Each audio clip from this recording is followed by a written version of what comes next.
presenta el gobierno de Mauricio Macri? Mira, yo creo que es un gobierno muy ineficiente e ineficaz en lo que es la gestión. No conocen la realidad de lo que vive la gran mayoría de los trabajadores, de los argentinos, y eso lo demuestran en cada medida que toman con respecto a lo que son las políticas de gobierno. Lo que creo sinceramente es que tienen un plan de negocios y no un plan de gobierno. Fíjate, cuando tienen que aplicar medidas de tipo sociales, como son el tema de las pensiones a los discapacitados, las pensiones a la viudez, los programas como el Progresar, en todas las políticas que están tratando de llevar, no tienen la sensibilidad de conocer los problemas que tiene la gente, como es el tema de los tarifazos y todas las recargas que hay sobre los trabajadores.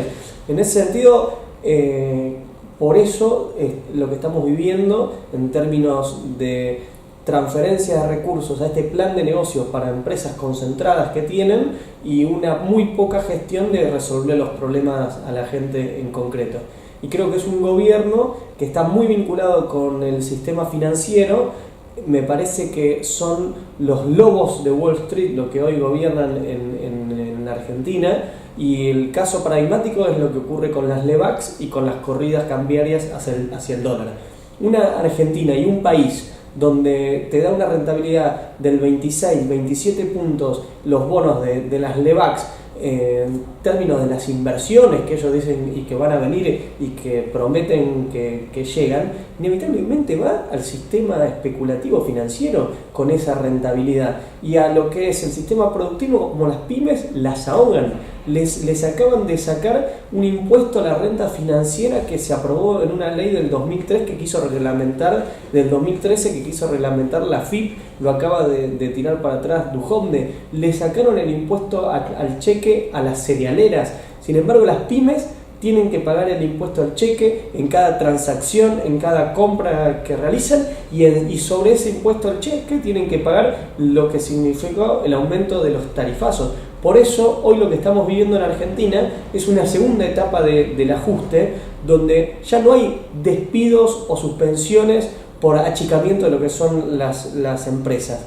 Hoy hay despidos y achicamiento de lo que es el trabajo porque están cerrando nuestras pymes. Es el caso de PepsiCo, es el caso de Cerámica San Lorenzo, es el caso de Sancor en Chubut, es el caso de toda la pyme en la provincia de Buenos Aires en particular, donde más se siente y donde más duele.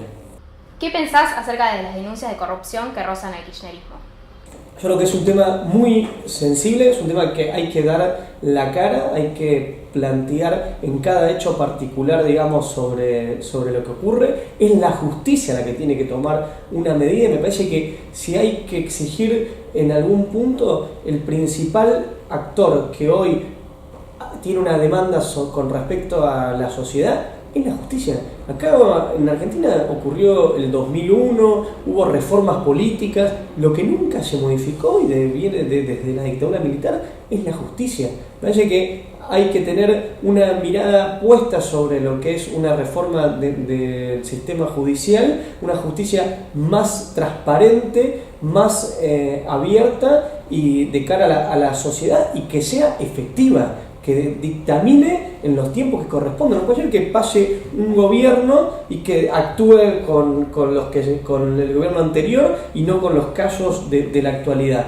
Porque lo que uno quiere es que haya una justicia independiente, y que independiente no solo de los gobiernos, sino de los grupos económicos, y que sea eficaz y rápida en las resoluciones.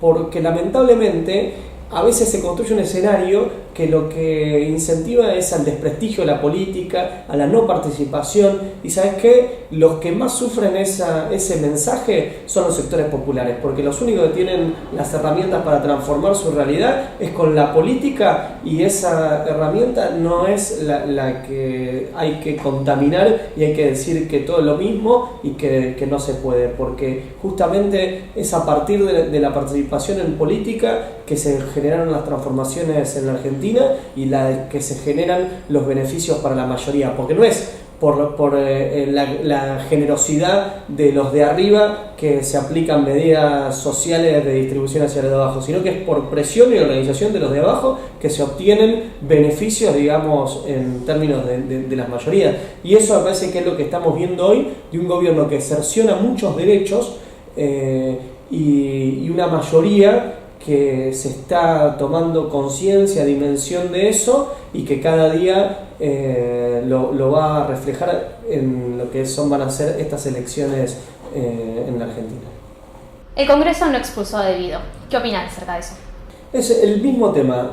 Ahí hubo un fiscal que le pidió que se le quiten los fueros al juez. El juez desestimó sacarle los fueros y el Congreso, en vez de investigar y poner el foco en lo que es la justicia para que dictamine, sea eficiente, condene, hace un show mediático. Pero además no lo digo yo, lo dicen todas las fuerzas políticas, desde la izquierda hasta sectores que no están en el kirchnerismo.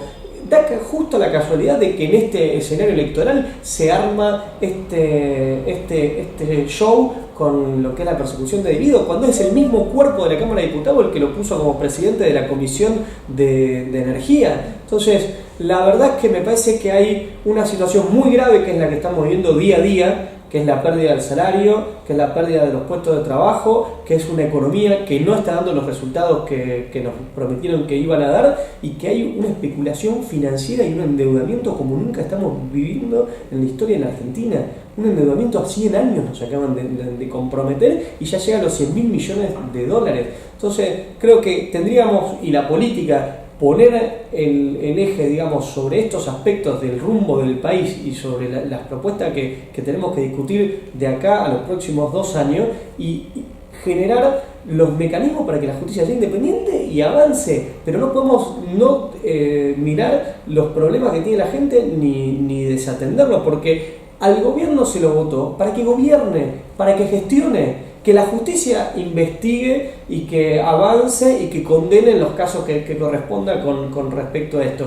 Pero si corremos la discusión y el eje sobre la mirada, me parece que es lo que estamos viviendo hoy, que nos están endeudando, ajustando, cada vez cuesta más que se llegue a fin de mes. Y mientras tanto tampoco se da una condena efectiva por parte de la justicia. Es el peor de los mundos que estamos viviendo. Cada vez hay más rumores de que el gobierno quiere aumentar la edad jubilatoria. ¿Crees que van por eso? Sí, pero no te quepa la menor duda. Van en definitiva por el salario. O sea, cuando Macri critica todo lo que son los fallos laborales, en definitiva lo que está criticando es el sistema de salarios de la Argentina. El gobierno de Cristina y de Néstor dejaron un salario de alrededor de los $1.200 con relación a la región. Ellos quieren llevarlo a $300. O sea, ¿qué es lo que estamos viviendo hoy en términos de que cada vez nos cuesta más llegar a fin de mes? O sea, ellos, en vez de plantear que hay sectores concentrados que tienen que diversificar su economía y apostar a lo que es el país en vez de a la fuga de capitales, van a un sistema que es el de servicios sin una mirada industrial de desarrollo de la Argentina, totalmente financiero y con salarios bajos.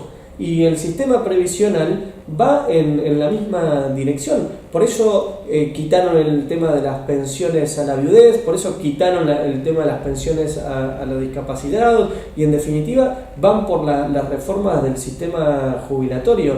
La verdad que, vuelvo a repetir, es un gobierno que no tiene un plan de país, sino que tiene un plan de negocios para sus empresas, porque una de las principales características que vemos en este proceso es que están de los dos lados del mostrador. Son los CEOs de las empresas transnacionales que hoy están al gobierno. Con respecto a la renta financiera y al negocio banquero, hay 60 funcionarios en las principales áreas del gobierno que son del HSBC, del JP Morgan, del JP Morgan. O sea, están vinculados directamente. O sea, es algo que me parece que lo vamos a estudiar seguramente en el futuro de estas incompatibilidades de funciones que hay en las carteras de gobierno, y se nota en la gestión. Eso es lo más preocupante, porque el que tendría que controlar y estar presente en la cadena de supermercados por los aumentos de precio, el secretario de Comercio es Brown, es el dueño de las familiares de la Anónima, y en vez de aplicar multas y medidas que limiten los aumentos y que controlen a los supermercados, al revés, en la provincia de Buenos Aires se le está subsidiando los alimentos. O sea, con el plan del 50% de descuento una vez al mes en las cadenas de supermercado. En vez de potenciar de nuevo a las pymes, al desarrollo local, que son el que genera el 70% de los trabajadores, plantean todas sus políticas y sus medidas a los sectores como los supermercados, con la medida que hacen en la provincia de Buenos Aires. Que bienvenido sea que a la gente le cueste menos comprar los fideos, el arroz y el papel higiénico, pero no puede ser que nos endeudemos y que el Banco de la Provincia, en vez de financiar a las pequeñas y medianas industrias con créditos, esté financiando a los grandes supermercados haciéndole descuentos, porque si no son abusivos. Lo que vimos fue que los supermercados aumentaban los precios, remarcaban las ganancias, y después el banco sale a subsidiarle y a darle la plata. Es un escándalo, y esto ocurre porque es el secretario de Comercio parte de esa estructura de grandes supermercados en Argentina. Ni hablar con lo que está pasando con YPF, con Shell y con Aranguren, que es el ministro de Energía, y así en varias de las carteras de este gobierno. ¿Cómo ves lo que ocurre en Venezuela?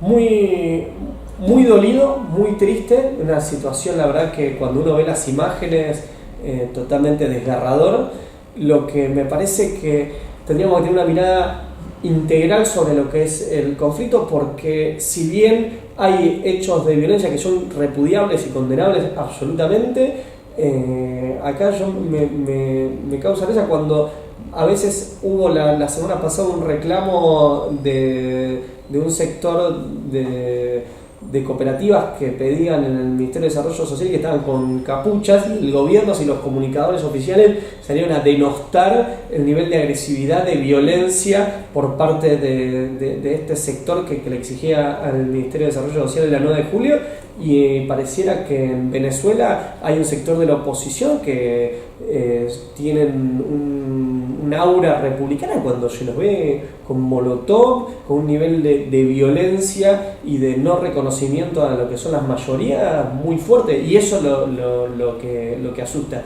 Creo que la peor salida es una intervención extranjera y una intromisión por parte de la región y de Estados Unidos en particular en el caso de Venezuela. Creo en la soberanía de los pueblos y de sus autodeterminación. Me parece que el camino más sólido es el que plantea el Papa Francisco con el tema de una mesa de diálogo y de acuerdo, y creo que lo que sí hay que trabajar seriamente con sectores de la oposición venezolana al gobierno para que se conformen esas mesas de diálogo, porque también es verdad que hay un sector de la oposición que busca una desestabilización muy fuerte y están en un escenario de confrontación absoluta, y eso no da lugar a otra situación que una crisis y una guerra civil, que es lo que hay que trabajar para que no ocurra, y por eso el mensaje de paz, de diálogo y una mesa que se conforme, que la propuso hasta el Papa Francisco, y los gobiernos tendrían que ayudar desde ese lugar, no pidiendo la injerencia y condenando la participación de las votaciones populares que hubo en Venezuela, como fue ahora el llamado de la Asamblea, que participó el 45% de la ciudadanía. Desconocer eso también es desconocer la soberanía de los pueblos de un país, pero sí comparto de que hay que trabajar muy democráticamente con una oposición que pueda generar una articulación para buscar una salida que no sea la guerra civil, que no sea el confrontamiento armado. Eso lo vivimos en la región y es el peor de los escenarios, y creo que la responsabilidad de los comunicadores en Argentina es justamente trasladar esa necesidad y no seguir hostigando y desreconociendo a un gobierno que ganó con el voto popular.